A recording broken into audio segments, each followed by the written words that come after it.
नमस्कार। हिमालय टेलिभिजनको दैनिक कार्यक्रम समय सन्दर्भ लिएर आएको छु म सरोज कोइराला। यस कार्यक्रममा हामी समसामयिक विषयवस्तुमा केन्द्रित रहेर कुराकानी गर्छौं। आजको यो श्रृङ्खलामा चाहिँ हामी कला क्षेत्र विशेष गरेर संगीत क्षेत्रलाई जोड्ने प्रयत्न गर्दैछौं। कोरोना महामारी सँगै अन्य क्षेत्रमा प्रभाव परे जस्तै नेपाली संगीत क्षेत्रमा पनि प्रभाव परेको छ, तर संगीत क्षेत्रबाट अलिकति आवाज चाहिँ कम आइरहेको छ। जसरी अन्य क्षेत्रले त्यो सम्बन्धित क्षेत्रलाई असर पुगेको र त्यसमा सम्बन्धित निकाय या राज्यका तर्फबाट हेर्नुपर्ने भन्ने जुन किसिमका आवाजहरू उठिरहेका छन्, संगीत क्षेत्रबाट चाहिँ अलिक कम नै उठेको जस्तो महसुस हुन्छ। र यी लगायतका सांगीतिक यात्रा अनि सांगीतिक भलाकुसारी गर्नेछौँ। र आज हामीले स्टुडियोमा निम्ति आएका छौँ संगीतकार तथा गायक आशिष अविरल। वासना, सृष्टि, बाणी जस्ता उहाँका एकल एल्बम प्रकाशित छन्। पछिल्लो समयमा एल्बम निकाल्ने प्रचलन हटेसँगै उहाँले विभिन्न गीत सङ्गीतहरूलाई अगाडि बढाउनु भएको छ सिंगल ट्र्याकको रूपमा।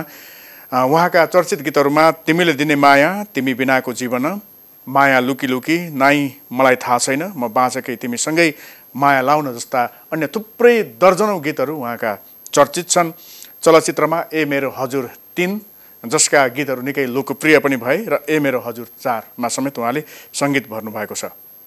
उहाँको अर्को पाटो सङ्गीत संयोजन, 3000 भन्दा बढी गीतमा उहाँले सङ्गीत संयोजन गरिसक्नु भएको छ।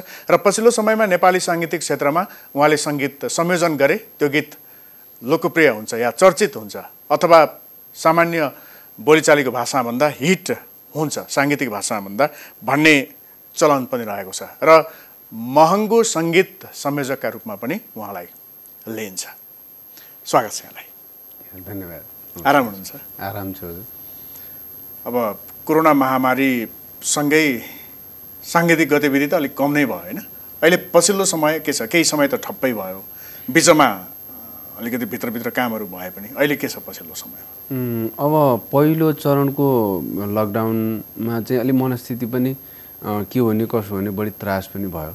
अब हुन त कोरोनाले अब एकदम आक्रान्त छ, विश्व नै ठप्प छ। अब नेपालमा चाहिँ अलिकति हाम्रो मनोबल पनि उच्च भएर हो कि सायद त्यो कोरोनाको चाहिँ एउटा जुन म्यासिभ डिस्ट्रक्सन हामी कल्पना भएको थियो त्यो जस्तो नभएर पनि हामीमा केही होइन, हामी यसलाई जित्न सक्दो रहेछौँ भन्ने चाहिँ मनोबल पलाएको अथवा त्यो साहस आएको चाहिँ महसुस गरिरहेको छु। त्यति बेला हामीलाई अलि विक्षिप्त बन्यो र काम गर्न पनि अप्ठ्यारो भयो। तर बिचमा केही कामहरू गऱ्यो। मेरो फेरि अब स्टुडियोको यताउता अलि अपग्रेडको कामहरू पनि थियो, सेटअपको काम पनि थियो, त्यसले गर्दा पनि अलमलि अब चाहिँ काम गर्नुपर्छ भन्ने बेला फेरि अब लकडाउन भएको छ। अब यसलाई चाहिँ अब सामाजिक दूरी कायम गरेर नै अब घरमा बसेर अथवा चाहिँ स्टुडियोमै बसेर चाहिँ काम गर्ने, अब एक्लै बसेर नेटकै मार्फत काम गर्ने सोच बनाएको छु। जस्तो मैले अघि भूमिका बाँध्दाखेरि पनि भने अन्य थुप्रै क्षेत्रहरूले कोरोना महामारीका कारण हाम्रो यो सम्बन्धित क्षेत्रमा यति असर पर्यो, यति घाटा भयो, यति आर्थिक क्षति भयो, राज्यले या सम्बन्धित निकायले यसरी हेर्नु पर्यो भन्ने हिसाबले आवाज एकदमै बुलन्द गर्यो अन्य विभिन्न क्षेत्रले। तर सङ्गीत क्षेत्रको कुरा गर्ने, विशेष गरेर कला क्षेत्र, सङ्गीत मात्रै नभएर कला क्षेत्रकै कुरा गर्ने हो भने चाहिँ केही असर परेको छैन कि जस्तो, कुनै आवाज पनि आएको छैन, राज्यलाई दबाब पनि छैन, यो क्षेत्रका लागि राज्यले यसो गरिदिनु पर्यो भन्ने किसिमका त्यस्ता चाहिँ आवाज पनि बुलन्द भएनन्। किन कला क्षेत्र भनौँ या सङ्गीत क्षेत्र एकदमै समृद्ध भइसकेको नेपालमा कुनै पनि महामारीले या कुनै पनि त्यस्ता घटनाक्रमले असर नगर्ने। जस्तो अहिले बिचमा केही खुलेको समयमा गीत यति रेकर्ड भए, लगानीले गर्नेले लगानी गरेको छ, गाउनेले गाएकै छ, सङ्गीत गर्नेले सङ्गीत गरेकै छ। हुन त रोकिएका काम पनि सुरु भयो होला, तर नयाँ काम पनि धेरै भएको पाइयो, लगानी धेरै चाहिँ भित्रिएको पाइयो क्या सङ्गीत क्षेत्रमा। समृद्ध भएको नेपालको सङ्गीत क्षेत्र भन्दा पनि नेपाली सङ्गीत क्षेत्र चाहिँ अझै त्यो एकत्रित भएर व्यवस्थित भएर यो एउटा इन्डस्ट्रीको रूपमा चाहिँ त्यो इन्टरटेनमेन्ट बिजनेसकै रूपमा चाहिँ यो त्यो आकारै लिएको छैन। अहिले यो रहरले चलेको छ, यो रहरले चलेको छ। यसमा चाहिँ मैले अस्ति मेरै गुरु सङ्गीता राणा प्रधान म्याम, उहाँसँग पनि कुराकानी हुँदाखेरि पहिला गीत कसरी रेकर्ड हुन्थ्यो त भनेर मैले सोधेँ। अनि पहिला सङ्गीतकारहरूले अथवा चाहिँ गीतकारले पैसा लिनुहुन्थ्यो भन्दा उहाँले के भन्नुभयो भने होइन बाबु, कहाँ पैसाको त कुरै हुन्थेन, के हुन्थ्यो त भन्दा त्यति बेला जस्ट गीत बन्थे अनि चाहिँ गीतहरू गाइन्थे अनि के अरे प्र्याक्टिसमा गाउने स्टेजमा गाउने गर्दा गर्दा तिनी गीतहरू एकदम पपुलर हुन थालेपछि रेकर्ड हुन्थे। अनि हजुरको आय स्रोत के थियो त भन्दा उहाँले भन्नुभयो कि आय स्रोत त उहाँहरूको सबैको आफ्नो जागिर थियो अथवा पेसा केही थियो साइडमा। त्यसरी सुरु भएको हाम्रो साङ्गीतिक चाहिँ अब एउटा चाहिँ पेसा अहिले आएर चाहिँ केही रूपमा चाहिँ यो एउटा पेसाको रूपमा त रूपान्तरण हुन खोज्दैछ, तर पनि अधिकांश चाहिँ एउटा चाहिँ नाम कमाउने प्रतिष्ठा कमाउने लालसामै केन्द्रित छ यो। त्यसले गर्दाखेरि यसले चाहिँ एउटा इन्डस्ट्रीको रूप लिएकै छैन, यसले ग्रहण गरेकै छैन, यो बामे सर्दैछ नेपालको कला क्षेत्र चाहिँ। विदेशमा रहेका नेपालीहरूले धाने छन् हैन? हजुर, यो चाहिँ कसरी यसले आवाज उठाओस् त, जसले आकार लिएको छैन हैन। जस्तो नेपालमा एउटा यो आकार लिएको छैन भन्ने कुरा कसरी पनि स्पष्ट हुन्छ भने नेपालमा ठुलो सो गर्न पर्यो भने इन्डियाबाट कलाकार लिनुपर्ने। नेपालको त्यत्रो एउटा स्टार जसलाई चाहिँ 15-20 हजार 30 हजार टिकट काटे हेर्न जाओस् को त? यसको मतलब त यसले आकार लिएको छैन। अहिले छैन त्यस्तो स्टार छैन नेपालमा। अब म्युजिकल स्टार छैन। अब एलओडीमा चाहिँ एउटा प्रोग्राम भयो, नेहा कक्कर आएर गरिन्। त्यहाँ चाहिँ अब एउटा चाहिँ 6-7 जना बस्ने मान्छेहरूको टेबलको लागि 2.5 लाखदेखि 3.5 लाखसम्मको चार्ज थियो, पैसा थियो। त्यो एलओडीमा नेपाली कलाकारले किन चाहिँ पर्फर्म गर्न सकेनन् र नेहा कक्कर आउनु पर्यो त? यसको मतलब हामी त्यो प्रकारले हामी आकारै लिएको छैनौँ, यो इन्डस्ट्रियलाइज भएकै छैन। यहाँले भन्नुभयो नि बामे सर्दैछ, त्योतर्फ अगाडि जाँदैछ भन्नुको मतलब त केही आर्थिक गतिविधि त यहाँ भएको छ, लगानी त छ फेरि पनि हैन? लिनेले लि पनि रहेछ, दिनेले दि पनि रहेछ, आर्थिक गतिविधि त छ। यसको अर्थ आर्थिक गतिविधि छ भनेपछि यो संक्रमणले असर त त्यहाँ पार्यो। सङ्घ संस्था पनि छन्, त्यसका नेतृत्वहरू पनि छन् हैन? गीतकार सङ्घ छ, सङ्गीतकार सङ्घ छ, गायकहरूको चाहिँ सङ्घ छ, स्टुडियोकै सङ्घ छ हैन? वाद्यवादनहरूको सङ्घ छ, अन्य थुप्रै यस्ता सङ्घ संस्था छन्। यसले केही त बोल्नु पर्थ्यो होला नि त, साङ्गीतिक क्षेत्रलाई यो असर पर्यो, राज्यले यो गरिदिनु पर्यो, ल साङ्गीतिक क्षेत्रभित्रै पनि सम्बन्धित कलाकारहरू हैन र अरूले चाहिँ यो ढङ्गले चलाउँ भन्ने एक किसिमको आह्वान या एक किसिमको त्यो हुनु पर्थ्यो कि पर्दैन थियो होला तपाईँको विचारमा? यो पर्थ्यो। अब हामीलाई ठुलो असर गरेको छ इन्टरटेनमेन्ट बिजनेसमा। धेरै मान्छेले चाहिँ कति मान्छेले एउटा रहरले लागे पनि यबाट थुप्रै मान्छेहरूको रोजीरोटी पनि चलेको छ। हामी आवाज उठाउनु पनि पर्थ्यो। फेरि अब सरकारमा मलाई लाग्छ फेरि यति धेरै दबाब छ, यति धेरै छ कि अब हामीले सबैतिरबाट भनिरहेछ, सरकार त्यसै आत्तिरहेछ हैन? अब हामीले पनि भन्दाखेरि अब तिमीहरू त गाउने नाच्ने हो, तिमीहरूलाई खासै के चाहिन्छ र भन्ने टाइपको छैन त। यो त चाहिँ तिमीहरू आफ्नै उसले गरेको हो, यसलाई चाहिँ यो त अनुत्पादक क्षेत्र हो भन्ने टाइपले पनि हेर्ने चलन छ हाम्रो इन्टरटेनमेन्ट बिजनेसलाई। हालाकि अब चाहिँ इन्टरटेनमेन्ट भनेको मान्छेलाई रिक्रिएसन भनेको एकदम अपरिहार्य बनिसकेको छ। यो अवस्थामा हाम्रो सङ्घ संस्थाहरू यताउता सबैले गर्नुपर्छ, तर सङ्घ संस्थाहरूको तालमेल पनि के मिलेको छैन जस्तो लाग्छ भने मलाई। जो मेन स्ट्रिमका चाहिँ पेसेवर कलाकार हुन् तिनीहरूको भन्दा अलिक छुट्टै खेमामा पुगेको छ सङ्घ संस्थाको पकड हैन? जो चाहिँ पेसेवर भन्दा नि अलिक कता कता भ्रमित भयो जस्तो मलाई लाग्छ। त्यो भनेको त भाइरल तर्फको सङ्केत गर्नु त्यो भन्दा नि अलिकति राजनीति गर्ने, अलिकति कूटनीति गर्ने, अलिकति टाँठा बाठाहरूको हातमा चाहिँ सङ्घ संस्थाहरू पुगेको छ। अब सङ्घ संस्थाहरू यो हाम्रो जुन के अरे साङ्गीतिक, फेरि यो अब म यस्तो हुँ भन्ने क्षेत्र होइन यो। म यस्तो हुँ त क्रिएसनले भन्ने हो, उहाँहरूको सृजनाले बोल्ने हो।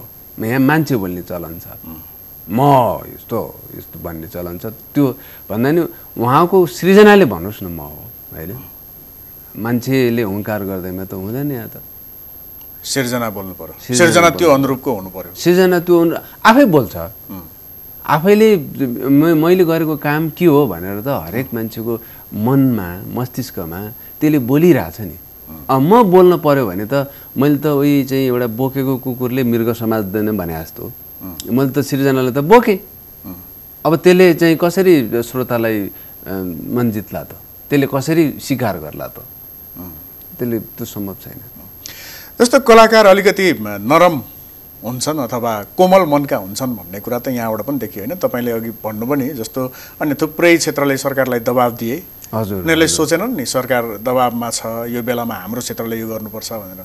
तर तपाईँ अहिले तपाईँको माध्यमबाट साङ्गीतिक क्षेत्रको प्रतिनिधित्व गराउने हो भने यति धेरै चाहिँ क्षेत्रबाट आवाज उठ्दाखेरि सरकार आफै दबाबमा छ, हामीले पनि किन भन्ने अलिकति कोमल मनको के। अब मलाई के लाग्छ भने एउटा चाहिँ हामीमा नेपालीहरूमा मानसिकता कस्तो भने सबै कुरा सरकारले गरिदियोस् भन्ने छ, सबै कुरा जस्तो मेरो भागमा नुनसम्म सरकारले हालिदियोस् भन्ने छ। र कतिपय चिजहरू सरकारको कमी कमजोरीहरू पनि छन्, नभएको होइन, तर त्यसलाई यति धेरै एम्प्लिफाइङ गरिन्छ, यति धेरै चाहिँ क्रिटिसाइज गरिन्छ कि सरकारले हरेक कामहरू गलत गरेको छ भन्ने पारिन्छ। तर त्यस्तो पनि नहोला जस्तो लाग्छ मलाई। मैले ठुलै बिजनेसम्यानहरूसँग पनि बसेर पनि मैले कुराकानी गरेको छु कि यस्तो छ त, कि यति धेरै नै भ्रष्टाचार हो त होइन, भ्रष्टाचारै नभएको होइन, तर कुनै एउटा मान्छेले चाहिँ के अरे उसको जीवनकालमै एकपटक चाहिँ भ्रष्टाचार गरेर तर त्यसलाई चाहिँ त्यो पेसा गर्ने सम्पूर्णले चाहिँ त्यसरी भ्रष्टाचार गरेका छन् भनेर चाहिँ के अरे प्रचार हुन्छ, त्यो चाहिँ गलत छ भन्नुहुन्थ्यो उहाँले। त्यस्तै जस्तो हामी चाहिँ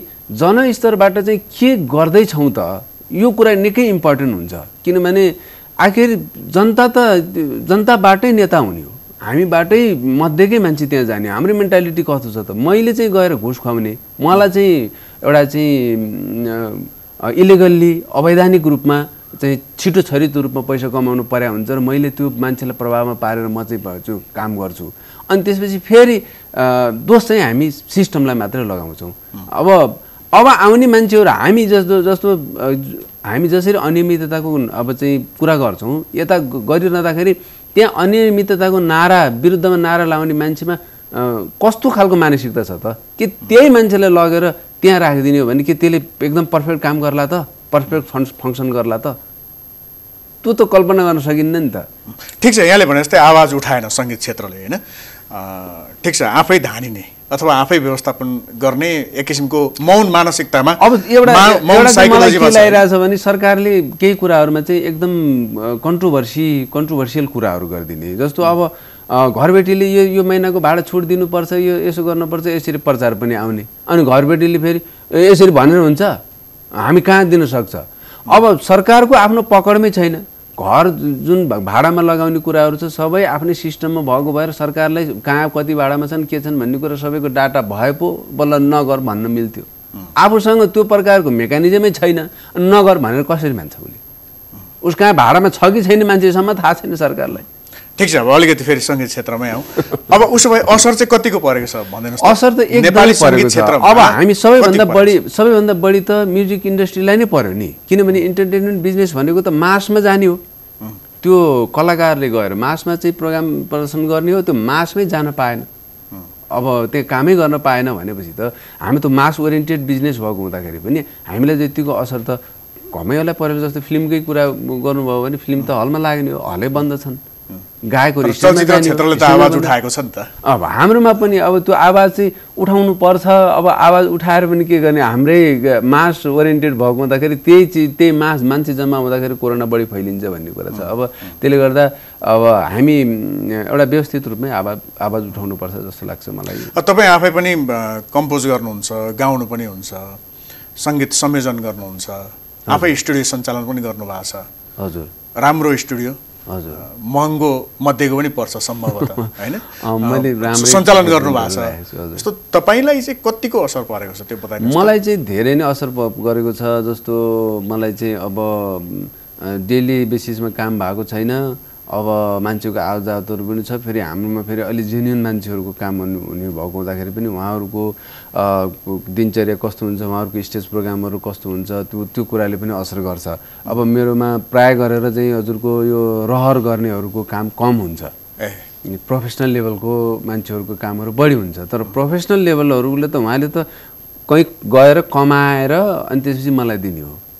अब रहरले गर्नेले चाहिँ गोजीको हाल्ने कुरा भयो, तर उहाँहरूले त बिजनेस भएको खण्डमा आएर मलाई दिनुहुन्छ। तपाईँको स्टुडियोमा कुनै कलाकार रेकर्ड गर्न आउँदा या तपाईँसँग कम्पोज गर्न आउँदा या सङ्गीत संयोजनका लागि आउँदा यो रहर गर्ने हो कि प्रोफेसनल हो भनेर त्यो छुट्याउनुहुन्छ, कसरी छुट्याउनु? प्राय गरेर त्यो रहर नै गर्ने मान्छेहरू कमै ठोकिन्छ मसँग, किनभने त्यो एउटा स्टेज पार गरेर एउटा एक प्रकारको एउटा सिकाइ पार गरिसकेपछि मात्र आउँछ। फेरि म अलिक सेलेक्टिभ पनि छु। मैले म काममा आयो अब यो काम गर्नुपर्छ भन्ने भन्दा नि यो काम मैले गर्दाखेरि समथिङ न्यू के चाहिँ गर्छु त मैले, यो किन गर्ने त, पहिलाकै जस्तो गीत छ भने किन गर्ने, यो भयो नि त, त्यस्तो त म गरिसकेँ होइन। अब केही नयाँ भने गरौँ भने। महँगो भएकोले पनि हो कि रहर गर्नेहरू नठोकिएका होइन। अब जीवन चाहिँ एकदमै अमूल्य छ, जीवन यो टाइम अमूल्य छ। मैले गरेको हरेक काम चाहिँ विशेष बनोस् भन्ने मेरो चाहिँ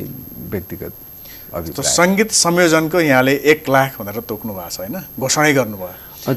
मैले आफै स्वयं पनि सामाजिक सञ्जालमा हजुर हजुर यहाँले घोषणा गरेको त्यो पोस्ट पढेको थिएँ। होइन, मैले घोषणै गरेको भन्ने त होइन, तर त्यसरी चाहिँ समाचार आयो, त्यसरी चाहिँ समाचार लेख्नुभयो। मैले घोषणै गर्ने त्यस्तो भन्ने त होइन, तर मलाई चाहिँ त्यो भनिरहँदाखेरि मैले अलि स्तरीय काम गर्छु है।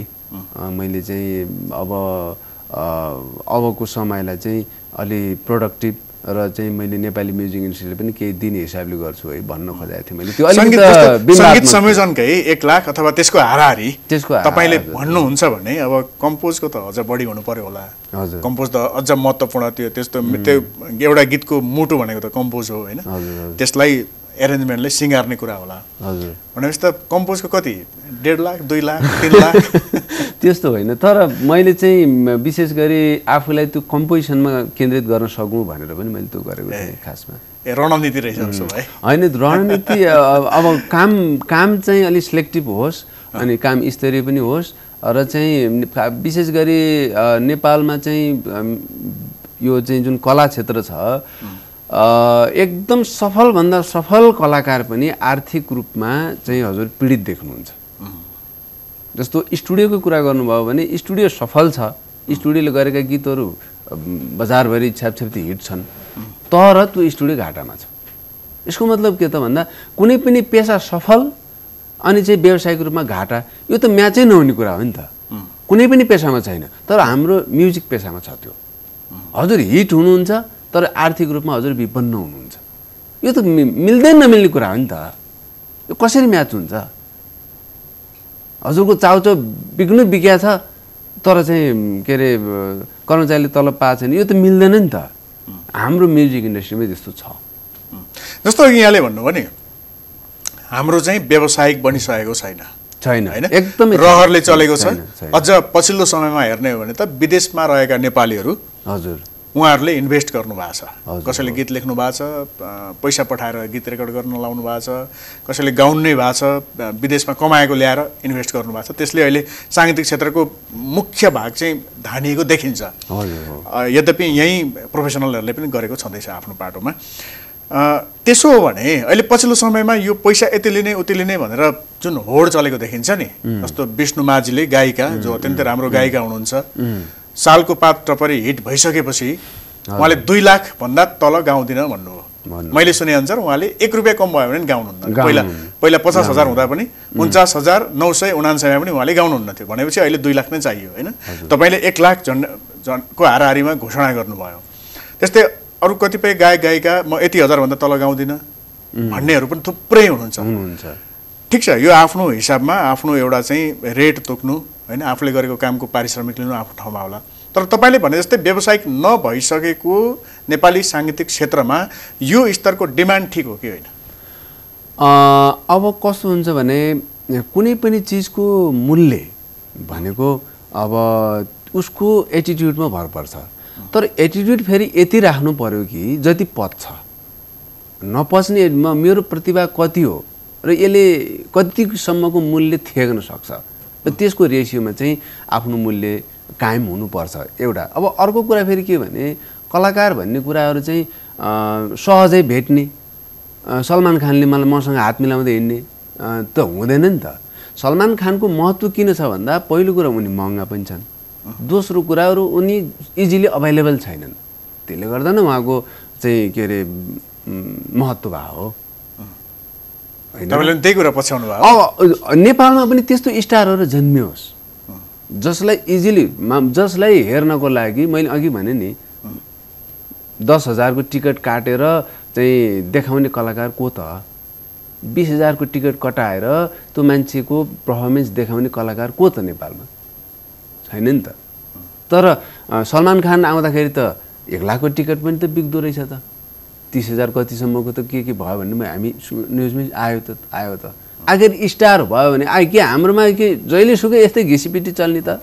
तर त्यसको लागि त यो महँगो रेट तोक्ने भन्दा पनि मेहनत गर्दै जानु पर्यो होला नि त कलाकारहरूले। होइन, यो कस्तो भने अब महँगो रेट त भन्ने त कुरा के भने क्रिएसनको मूल्य हुँदैन पहिलो कुरा त, र दोस्रो कुरा फेरि क्रिएसन सधैँभरि गर्न सकिने कुरा पनि होइन। महँगो मतलब कम, महँगो मतलब एक दिनमै के अरे 10वटा गीत गरेर 10 लाख गर्ने भन्ने होइन नि त। महँगो मतलब एउटा गीतमा बढी परिश्रम, 10वटा गीतको बराबरको एउटा गीतमा परिश्रम भनेको हो खासमा। यहाँ चाहिँ कस्तो बुझ्यो भने होइन, एउटा गीतमा के यसले त जसरी चाहिँ एउटा गीत अहिले यहाँ चाहिँ कतिपय उसमा चाहिँ 6-7वटासम्म एउटा लोकगीत गरिन्छ, 6-7 लाखै एक दिनमा कमाउने, त्यसो होइन। फेरि धेरै समय लाएर एउटा सिर्जना बनाउने, एउटा एरेन्जमेन्टलाई वास्तवमा भन्यो भने त्यो सस्तो हो। फेरि 10-15 दिन लगाउनुहुन्छ एउटा गीतमा 10-15 दिन हजुरले काम गर्नुभयो भने त एक दिनमा मान्छेले ल मान्नु कि 10,000 रुपियाँ लिएर एउटा गीतको लिएर 7वटा गीत भने एक दिनमा 70,000 कमायो एउटा मान्छेले भने 15 दिनमा एउटा गीत गरेर 1 लाख लिनुभयो भने त घाटा भयो नि त। त्यो त कम हो।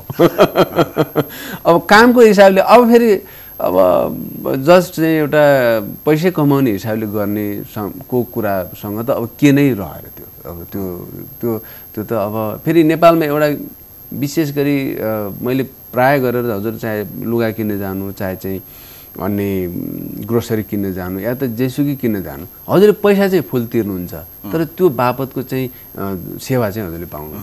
यो कुराकानी जारी नै राख्छौँ। आज त अब अलिकति साङ्गीतिक भलाकुसारी पनि हो। यद्यपि यो क्षेत्रमा पनि थुप्रै बहस छलफल गर्नुपर्ने कुराहरू छन्, त्यो भएर अलिकति यो कुरा उक्कायौँ पनि। एउटा राम्रो गायक पनि हुनुहुन्छ तपाईँ। यो ए मेरो हजुर 3मा गाएको पराना भन्ने गीत निकै चर्चामा पनि आयो। मैले सुनेअनुसार तपाईँको बाहेक अरू आवाज मौलिक नसुनिएपछि तपाईँकै आवाज फाइनल गरियो भन्ने सुनेको थिएँ, यो कुरा सत्य हो? हो। यो गीतमा चाहिँ कस्तो थियो भने उहाँको त्यो चाहिँ अनमोल केसी बाबुको चाहिँ जुन उहाँलाई पिक्चराइज गर्ने चाहिँ एउटा सिचुएसन थियो, त्यो बेलामा चाहिँ अनमोल केसी नै हो भन्ने नचिन्योस् भन्ने फरक गेटअपमा गर्ने चाहिँ रहेछ। अनि त्यो आवाज पनि अलिकति इरेगुलर टाइपको होस् भन्ने चाहिँ उहाँहरूको थियो। अनि यो आवाज त रेगुलर टाइपकै छ, हामीलाई अलिकति इरेगुलर चाहियो भन्नु। अनि मेरो डमी सुन्नु नि त, डमी म यसरी गाएको थिएँ भने मैले सुनाएपछि यो ठिक छ नि बरु भन्नुभयो उहाँले। अनि भनेपछि अब मलाई त गाह्रो भयो। फेरि मैले कुनै गायकलाई, राम्रो गायकलाई मैले दिएको थिएँ, उहाँले गाएको राम्रो पनि थियो। अनि यो गीत जो आवाज राख्नुपर्छ भनेर बरु म भने होइन यो ठिकै छ, यो नै हामीलाई यस्तै टाइपकै क्यारेक्टर चाहिएको भनेर उहाँहरूकै एउटा चाहिँ अनुरोधमा अनि गरेको। अनि मैले अनि पछि चाहिँ मैले त्यसलाई मिलाएँ। मैले यतिखेर यहाँको आवाजमा सुनाउन एउटा सानो म सानो टुक्रा सुनाएँ। अवश्य। ताम्रपत्र कोरे मैले शिलालेख ठोके, पिरिमका तिम्रा मैमा आफ्नै दिलमा खोपे, तन पनि तिम्रै नाउँ मनै तिम्रै नाउँ, तम सुख गरिदिया धनै तिम्रै नाउँ। आफ्नो मन त मायामा धाइरहने, मायाको मन ढुङ्गाइमा जाइरहने, पराहन सनिसारी यस्तै रहेछ नि पराहन। अत्यन्तै मिठो, अत्यन्तै मिठो। अब तपाईँ आफैमा एउटा राम्रो सङ्गीतकार हुनुहुन्छ, गीत पनि यति मिठो गाउनुहुन्छ। हजुर। यद्यपि अब यो एउटा मौलिक गीतमा यहाँको आवाज ठ्याक्कै सुहाएको पनि छ हैन? अलिक सिचुएसनल हो। अब यहाँले सङ्गीत गरेका थुप्रै गीतहरू हिट भएका थिए, जस्तो बासना फिल्मका तिमीले दिने माया एल्बमका होइन, तिमी बिनाको जीवन जस्ता जसलाई नरेन्द्र प्यासीले स्वरबद्ध गर्नुभएको छ। उहाँको लामो ग्याप पछि आएका गीतहरू पनि थिए। तपाईँले यति राम्रो गीतहरू ल्याउनुभयो लुकी लुकी पछिल्लो समयमा, यति धेरै गीतहरू हिट छन् यहाँले गर्नुभएका कम्पोज। तर सङ्गीत संयोजन एरेन्जमेन्टमा पनि यहाँले हात हाल्नुभयो। त्यो के को लागि थियो? पैसा कमाउनुको लागि थियो कि रहर थियो कि अथवा एउटा एरेन्जमेन्टलाई चाहिँ नयाँ ढङ्गले अगाडि बढाउँ, एउटा चाहिँ उदाहरण प्रस्तुत गरौँ भन्ने थियो कि के को लागि एरेन्जमेन्ट पनि गर्नुभयो? मैले चाहिँ सुरुमा मैले एरेन्ज नै गर्छु भन्ने तरिकाले नै सुरु गरेको थिएँ, किनभने एरेन्जमा अलिकति बाँच्न सजिलो थियो। अनि एरेन्ज गर्दा गर्दै फेरि मैले कम्पोज र एरेन्जलाई सँगसँगै लानु पर्ने स्थिति भएर मैले गरेँ। अब जब मैले गरेको गीतहरू तिमीले दिनमा आयो तिमी बिना चाहिँ पनि हिट भयो। भइसके पछाडि जुन साथी सर्कल थियो त्यो साथी सर्कलले मलाई एरेन्ज गर्न, मैले त्यति बेला दोहोरीको लोकगीतहरूको एरेन्ज गर्थेँ। अनि ल मेरो पनि गर्दै भन्दा म चाहिँ लगभगै 5-7 वर्ष नै एरेन्जमा बोलेँ। म एरेन्जको एरेन्ज। अब कम्पोज त मेरो त मलाई एकजना चाहिँ के अरे प्रड्युसरले आएर भन्नुभयो कि तपाईँले के अरे यो एरेन्ज गर्नुहोस् यो गीतको भन्नुभयो। अनि मैले भने अनि म त कम्पोजर पनि हो नि, मलाई कम्पोज गर्न नि दिनु न हजुरले। मैले अनि पछि तपाईँले कम्पोज गर्नुहुन्थ्यो सर, अब हजुरको चल्दैन, अब एरेन्ज चल्छ हजुरको भन्नुभयो उहाँले। अनि ओहो म त सिद्धि पो सकेछु त भन्ने महसुस भएर अनि त्यस पछाडि नाइ मलाई थाहा छैन। मैले यहाँ अलिकति जोडिहालेँ है, अघि यहाँ 1 लाख भन्नुभएको छ नि, एरेन्जमेन्ट कम आओस् भनेर मूल्य राख्नु भयो हो। त्यो पनि हो, यो फिल्टर गर्न पनि मैले एरेन्जमेन्ट चाहिँ अलिकति कम होस्, कम्पोजमा मैले बढी ध्यान दिन पाऊँ भन्ने पनि हो। र फेरि 1 लाख तिरिहाल्यो भने त्यो पक्कै पनि राम्रो काम आउँछ, मसँग फिल्टरेड काम आउँछ र त्यो काममा मैले राम्रो केही नयाँ चिज दिन पनि सक्छु भन्ने अभिप्राय थियो। भनेपछि एक किसिमको रणनीति होइन। अब यो कस्तो भने अब हामी जुन रूपमा हामीले अब म्युजिक इन्डस्ट्रीलाई हामीले अगाडि बढाउँछौँ, भावी सन्ततिहरूले त्यही कुरालाई नै गर्ने। हामीलाई हामीभन्दा पहिलाका पुस्ताहरूले जसरी चाहिँ हामीलाई छोडेर जानुभयो, जुन बिरादरीमा हामी काम गरिरहेछौँ, अब फेरि हामीले केही न केही रूपमा यसलाई व्यवस्थित गर्नतिर त हामी पनि लाग्नु नै पर्छ नि। जस्तो मेरो भनाइ के छ भने हिट भएको मान्छे गरिब हुनु हुँदैन। नेपाली म्युजिक इन्डस्ट्रीमा जुन गायक हिट छ, जुन सङ्गीत संयोजक हिट छ, जुन चाहिँ मान्छेले काम गरेर एउटा जनताको मन जितेको छ, त्यो मान्छे चाहिँ एउटा चाहिँ मर्ने बेलामा कात्रो किन्ने पनि पैसा नहुने सिचुएसनमा जानु हुँदैन। मेरो एउटा मात्रै अभिप्राय। अब स्ट्रगल गर्ने मान्छे गरिब हुनु त त्यो त हरेक पेसामा। साङ्गीतिक क्षेत्रभित्र आम सङ्गीतकर्मीहरूले जसलाई एरेन्जमेन्ट गराउन चाहन्छ, जसको भोकल राख्न चाहन्छ, जसलाई कम्पोज गराउन चाहन्छ, जसलाई गीत लेखाउन चाहन्छ, उसको लिरिक्स चाहिँ राख्न पाए हुन्थ्यो भन्ने चाहन्छ, ऊ चाहिँ गरिब हुनु हुँदैन भन्ने यहाँको। हजुर हो। नभए जस्तो अब अहिले अब सपोज उदाहरणको लागि हाम्रो रेकर्डिङ लाइनमा म्युजिक इन्जिनियर अथवा चाहिँ साउन्ड इन्जिनियरिङ पढेर आएको मान्छे को छ त? एकजना पनि छैन। किन छैन त भन्दा त्यहाँ पैसा छैन। पैसा भएको भए जस्तो हजुर चाहिँ हस्पिटलमा जानुहुन्छ, त्यहाँ नपढेको मान्छेले उपचार गर्छ र? गर्दैन नि। तर हाम्रो चाहिँ हजुर त्यो त साउन्ड इन्जिनियरिङ भने त त्यो त पढेर आउने विषय, त्यो त साइन्स हो नि त, म्याथ हो नि त। तर त्यहाँ चाहिँ जस्ट एउटा तालिम गरेकै भरमा चाहिँ काम गर्न किन परिरहेछ त? यसको मतलब त्यहाँ पैसा छैन। अहिले त अलिअलि वातावरण बन्दैछ होला होइन, फलानुले मिक्सिङ गरेको भन्ने अलिकति हजुर केही छ। तर बाहिर आम जनतामा यो पनि अब केही साथीहरूले आफूलाई मेहनत गरेर आफै सिकेर सेल्फ लर्निङ गरेर आफै तरिकाले गर्नुभएको छ। त्यही त अब पढेर आउने वातावरण बन्दैछ नि त हैन। पढेर आउने वातावरण तब बन्छ जब यहाँबाट रेभिन्यू आउँछ, यहाँ पनि आम्दानी छ, अथवा यो पेसाबाट पनि राम्रो तलब खान सकिन्छ, अथवा राम्रो पैसा चाहिँ बिजनेस गर्न सकिन्छ भन्ने अवस्थामा पुग्छ। नभए अहिले जति 2-4 जना चाहिँ मिक्सिङ गर्नेहरूको नाम आउँछ साङ्गीतिक क्षेत्रमा, फलानुले मिक्सिङ गर्नुपर्छ यो गीतको अथवा गर्दै हुन्थ्यो भन्ने किसिमका जुन 2-4 जना औलामा गर्न सकिने छन् नि, उनीहरूको पनि आर्थिक अवस्था राम्रो छैन अहिले। उहाँहरूको आर्थिक अवस्था पनि त मैले त त्यस्तो देख्दिनँ। उहाँहरू पनि चल्नु भएको छ, जस्ट के अरे चलेको हजुरले जो भन्नुभयो उहाँहरू मेरो साथी नै हुनुहुन्छ, भाइ साथीहरू नै हामी। तर उहाँहरूको पनि भयङ्कर त मैले देख्दिनँ। एउटा भनौँ न ब्याङ्कर्सको चाहिँ जुन खालको लाइफ हुन्छ, त्यो पेसाको उत्कर्षमा पुगेको मान्छेको अथवा डक्टरको उत्कर्षमा पुगेको लाइफ जुन हुन्छ उसको लाइफस्टाइल के त्यस्तै छ त? बिल्कुल छैन। एकदम सामान्य घिसापिटा लाइफ छ। अब जस्तो तपाईले सङ्गीत संयोजन गर्नुभएको सालको पात टपरी हुने भन्ने गीत अत्यन्तै हिट भयो र के मान्यता पनि भयो भने आशिष अविरलले सङ्गीत संयोजन गरेको। हजुर हो। आशिष अविरलले सङ्गीत संयोजन गर्दै हुन्थ्यो भन्ने किसिमको एक किसिमको मान्यता, त्यो किसिमको माग पनि बढ्यो। तर जब माग बढ्यो अनि तपाईँले फेरि सङ्गीत संयोजनबाट अलिक पर तर्किन खोज्दै हुनुहुन्छ, यो अन्याय भएन सङ्गीत क्षेत्रमा? होइन, मैले चाहिँ खासमा त्यो सालको पात टपरी हुनेदेखि लिएर धेरै गीतहरू चाहिँ मैले गरेको हिट भयो। तिनी गीतमा मैले खास डेमो बनाएको थिएँ।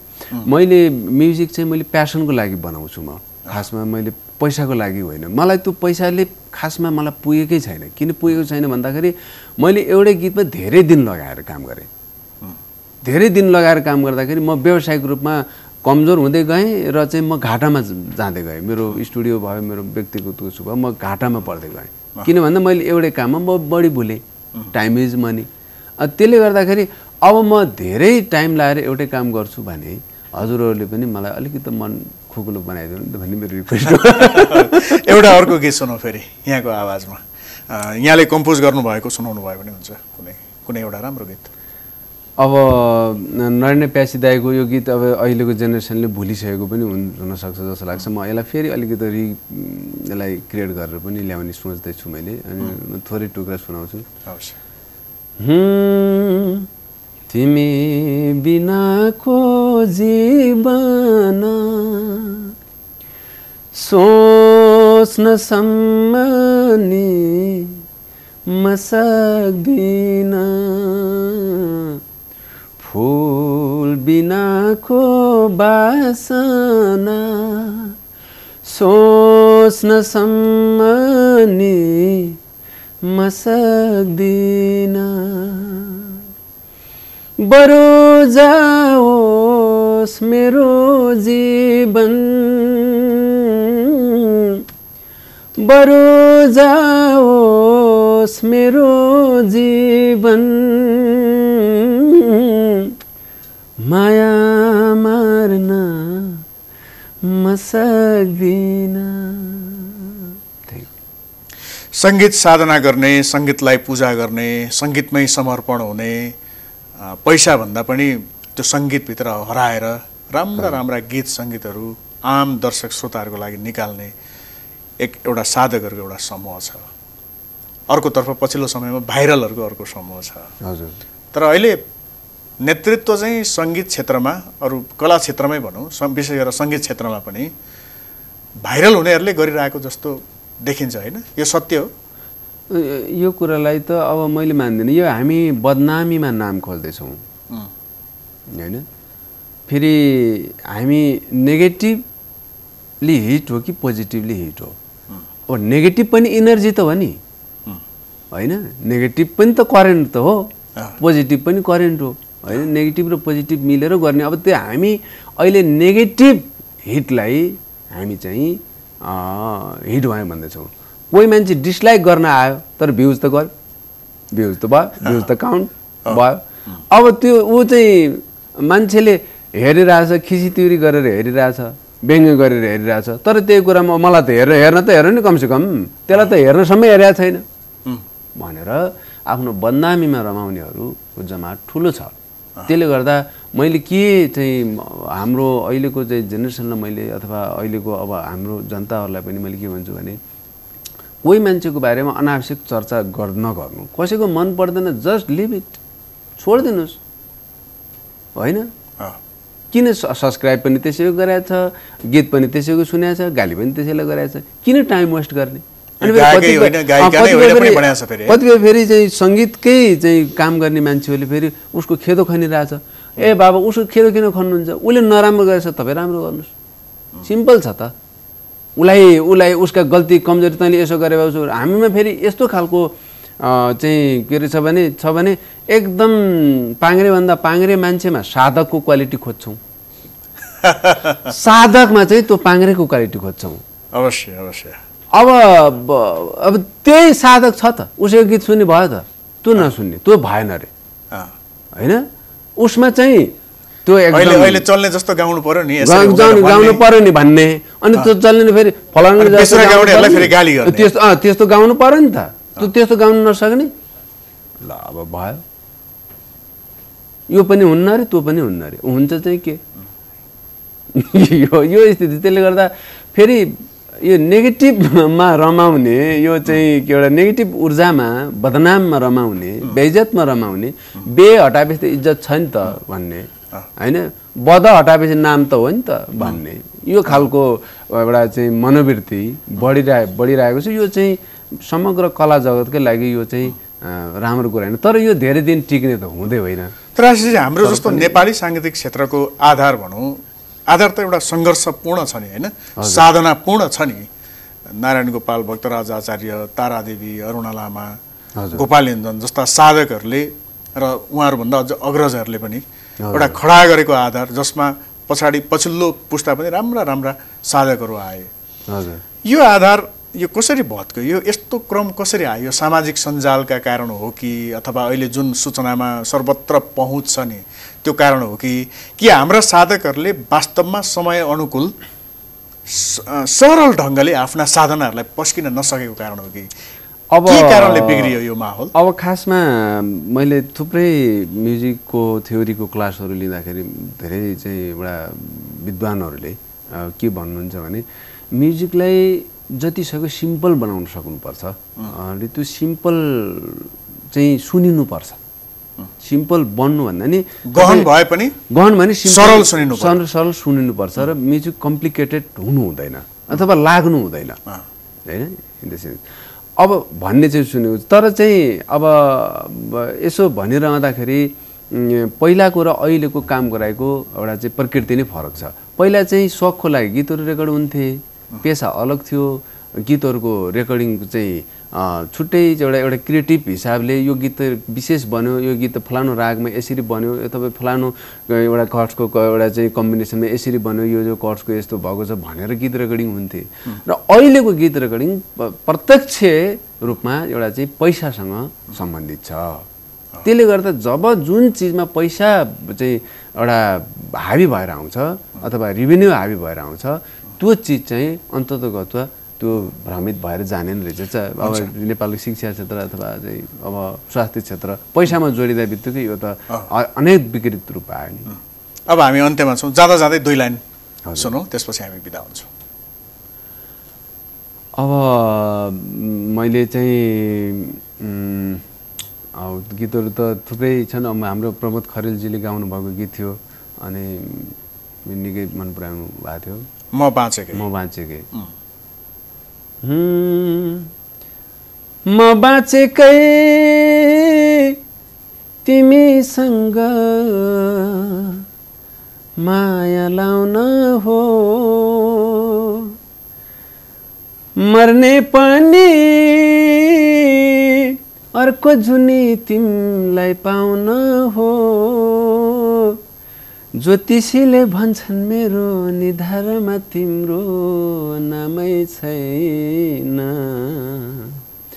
माया गर्ने मुटुले हो निधारले होइन, सुन माया गर्ने मुटुले हो निधारले होइन। अत्यन्तै बेटा, हस्, यहाँलाई धेरै धन्यवाद, यहाँसम्म आइदिनु भयो।